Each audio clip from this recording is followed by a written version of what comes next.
반도체하고 인터넷이 1순위입니다. 실적은 바닥을 향해 가고 있는데 주가도 바닥을 향해 가고 있죠. 업황 턴어라운드를 기대하는 상황에서는 업종 대표주를 봐야 된다.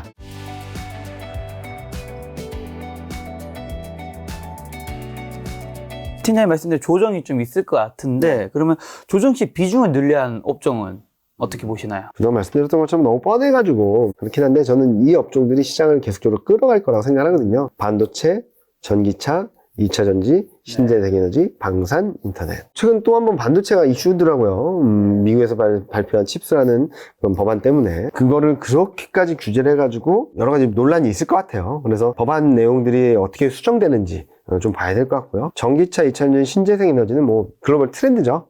신재생에너지 비중을 늘리겠다. 유럽은 리파워 EU하고 있고요. 미국은 IRA 법안, 중국은 보조금 지원금 계속적으로 지급하고 있습니다. 에너지 독립을 위해서 필수적인 산업이다 보니까 계속적으로 주목해서 봐야 되는 거고, 방사는 유럽하고 중동 쪽에서 자주 국방, 인터넷은 중국 쪽에서의 규제 완화. 12월 흘러가면서 중국 빅테크 기업들에 대한 규제가 좀 많이 풀렸거든요. 그러다 보니까 12월 1월 달에 중국 실업률이 꺾였어요. 무슨 말이냐면 청전 실업률이 문제였는데 빅테크나 유니콘 기업들의 규제를 완화하고 채용 많이 해라는 얘기를 하다 보니까 청년 실업률이 꺾이면서 그동안 구조적인 문제였다라고 할 수 있는 고용지표 부진이 좀 완화되는 그림들이 나타나고 있거든요. 자, 그러면은 중국은 그거 포기 못합니다.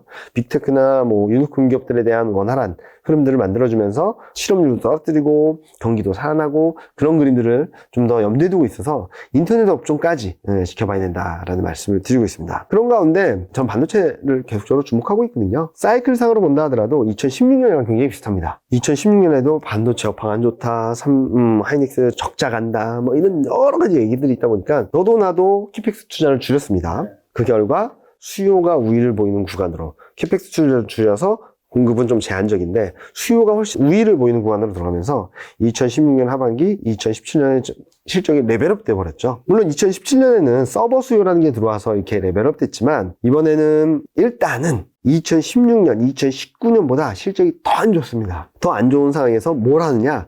또 감산할 거예요. 생산을 줄이려고 하겠죠. 그러면은 당초 이 수요와 공급이 이런 곡선으로 생각을 했다면 이게 더 슬로해지고 얘가 슬로해진다 하더라도 이 간극이 커지기 때문에 저는 반도체 업종이 시장의 흐름들 바꿔나갈 수 있다고 생각하고 있고요. 이게 2016년, 17년에 예를 들어보면은 코스피는 26% 올랐는데 반도체는 100% 넘게 올랐습니다. 이 정도의 시장 주도력을 기대하고 있는데 문제는 모두 다 해피한 주식시장은 없다라는 얘기를 많이 들어보셨을 거예요. 일단은 2016년, 17년을 보면은 반도체, IT가전, 철강, IT하드웨어, 은행, 에너지, 화학, 소프트웨어까지 시장보다 아웃퍼폼을 했고요. 나머지 18개 넘버, 그 중에 10개는 마이너스 일이었습니다. 이걸 매칭을 시켜볼게요. 2017년 영업이익 개선 기여율이 코스피 이익이 100이 늘어난다고 했을 때 업종별로 얼마나 차지하는지를 봤더니 압도적으로 반도체였고요. 그 다음이 조선은 수주 산업이고 뭐 좀 여러 가지 불안정 요인이 있어서 적자에서 흑자 전환하는 그림이고 그래서 조금 다르긴 한데 그러면은 은행, 상사자본대, IT가전, 화학, 에너지, 철강까지 볼게요. 반도체,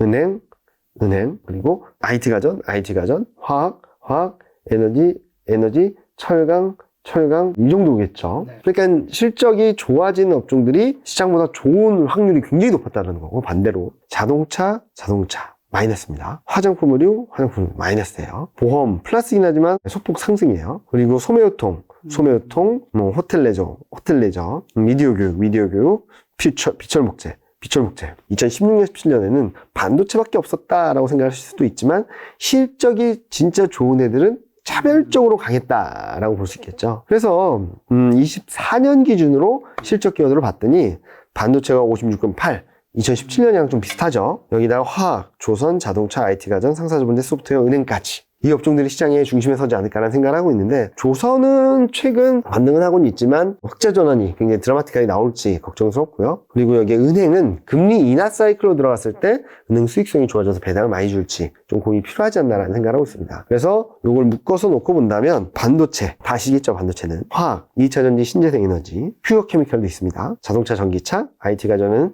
2차전지와 가전제품, 상사자문제에는 여러 가지 업종들이 있긴 하지만 방산 쪽이랑 신재생에너지 쪽이 있고요. 소프트웨어는 인터넷, 은행 뭐 다 아시겠죠. 따라서 요 8개 업종과 앞서 보여드렸던 교집합, 미국, 중국, 유럽의 교집합 업종들이 굉장히 많이 매칭되고 있어요. 그런 것들을 염두에 놓고 본다면 1월 달에 강했다가 좀 쉬는 종목들 중에서 3월 달에 잘 잡으면은 다시 한번 올라가는 사이클에서 시장을 이길 수 있는 투자 전략이 되지 않을까라는 예상을 하고 있습니다. 그럼 업종 매수를 좀 대응하는 데 있어서 우선순위 한 번 더 정리해 주시죠. 우선순위는 최근 조정을 받는 또는 아직까지 많이 못 오른 업종들을 봐야 된다고 생각하는데요. 이 그림 보시면 좀 쉬울 것 같아요. 저는 아까도 말씀드렸듯이 반도체하고 인터넷이 1순위입니다. 실적은 바닥을 향해 가고 있는데 주가도 바닥을 향해 가고 있죠. 이게 턴하면은 뭐 주가는 많이 편하게 움직일 수 있다고 생각하고 있고, 반대로 화장품 의류, 유통 의류, 철강 비철, 섬유 화학 운송, 대표적인 시클리컬 소재 산업재들이 이렇게 꺾이는 모습들을 보여주고 있어요. 이익을. 그럼 무슨 말이냐면 이익이 떨어짐으로 인해서 주가가 반등에도 한계가 있다는 그림이거든요. 그래서 그쪽의 비중을, 시클리컬 소재 산업재 비중을 줄여서 IT나 반도체 쪽으로 투자를 하신다면, 그리고 이번 조정에서 가장 먼저 바라봐야 될 것이 반도체와 인터넷이라고 한다면 충분히 수익을 낼 수 있는 구간으로 들어갈 수 있지 않을까 하는 예상을 하고 있습니다. 팀장님 계속 반도체 강조해 주시는데, 그러면 좀 더 자세히 설명 좀 해주시고, 또 추가 궁금한 게 그런 반도체 뭐 대형주 삼성전자, SK 하이닉스 같은 걸 사라는 의미신 건지, 아니면 중소형주 뭐 소부장 이런 쪽을 사라는 의미신 건지. 요걸 보실게요. 이게 뭐냐면은 글로벌 금융시장 투자 환경들이 아무리 어렵다 하더라도, 그리고 재정도 쉽지 않다라고 하고 부채도 높다라고 하는데, 그에 반해서 차별적인 돈이 투입되는 데가 이런 업종들이에요. 반도체 디스플레이, 2차전지, 5, 6G, 첨단 로봇, 바이오, 사이버번, 우주항공, 양자, 인공지능, 수능 뭐 이런 거거든요. 자, 이런 것들이 왜 부각될까라고 한다면 4차 산업혁명이 구체화되면서, 그리고 그 와중에 코로나19가 발생하면서 기술 패권 전쟁, 내가 더 잘해, 내가 더 세, 내가 기술력이 더 높아 라는 그런 경쟁 관계들이 굳어질 수 있기 때문에 저는 요 업종들 한번 눈여겨보시면 좋겠다라는 말씀드리고 있고요. 반도체, 2차전지, 그리고 뭐 로봇, 바이오, 우주항공 이런 쪽들을 계속 눈여겨보셔야 된다는 말씀을 드리고 있습니다. 자, 그럼 반도체는 왜 꼭 필요할까? 왜 반도체를 없으면 안 된다고 할까? 4차 산업혁명이라고 할 수 있는 여러 가지 부산물들, 결과물들이 나오면 나올수록 반도체에 대한 수요는 폭발합니다. 2022년에는 6,392억 달러였던 반도체 시장 규모가 조금 내려와요. 올해는. 여기 내년이라고 했는데 올해는 6,230억 달러, 한 160억 달러 정도 내려오긴 하는데 26조까지는 거의 더블업돼요. 7,826억 달러. 그리고 2030년에는 1조 달러 넘는다는 전망이 들어가 있거든요. 그만 무슨 말이냐면 이 기하급수적으로 기울기가 빨라지는 가속화가 될 수 있다는 측면에서 반도체는 꼭 가져가야 된다. 그냥 쉽게 말씀드리면 아마 여러분들이 침대에 누우셔서든 아니면 식사를 하시면서든 누굴 만나서도 반도체 없이 뭐가 될까를 생각하면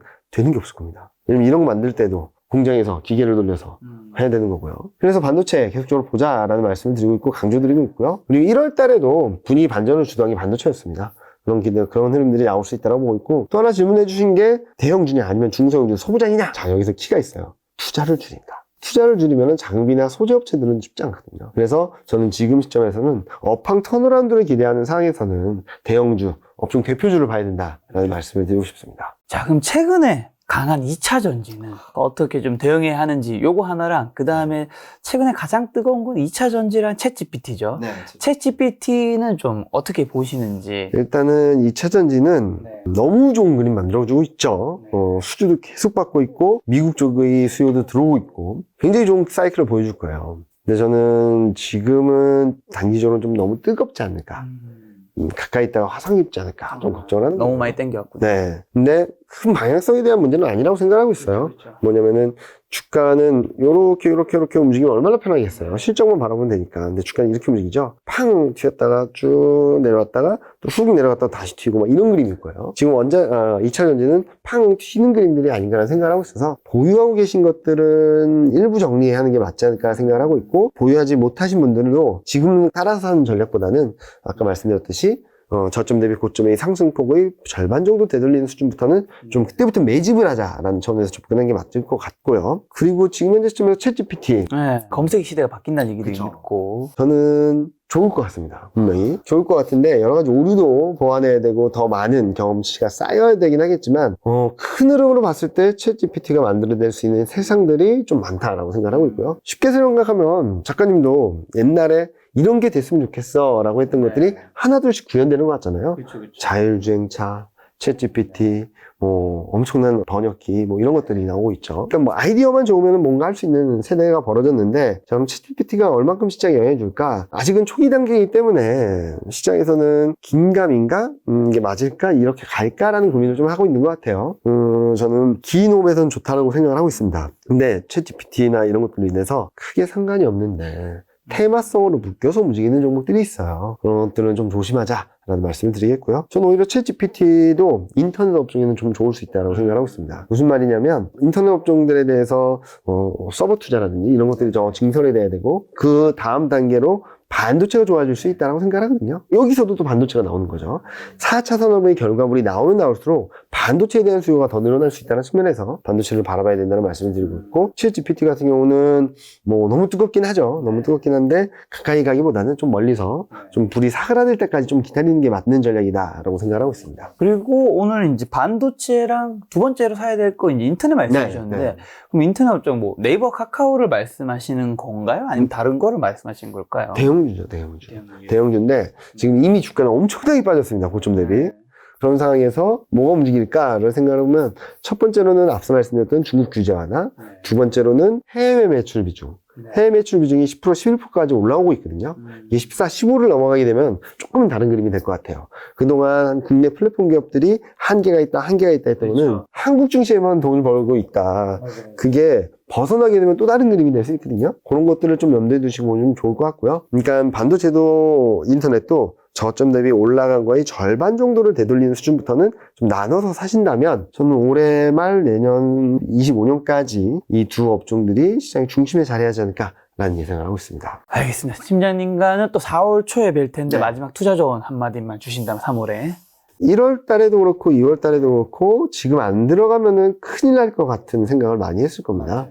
저희 주변도 그렇고요. 물론 사고 싶은 욕구, 사고 싶은 생각들이 굉장히 많을 수 있다고 생각하는데, 지금 제 얘기를 쭉 들어보시고 조금만 타이밍 늦춘다든지 내가 생각했던 레벨에서 조금만 톤다운해서 바라보시면은 더 싸게 살 기회, 충분히 저렴하게 저평가된 종목을 살 수 있는 기회들이 올 테니까 너무 서두르지 마시고 좀 천천히 여유를 갖고 시장을 바라보시면 좋겠다 라는 말씀 드리고 싶습니다. 알겠습니다. 팀장님과는 또 4월에 뵙도록 하겠습니다.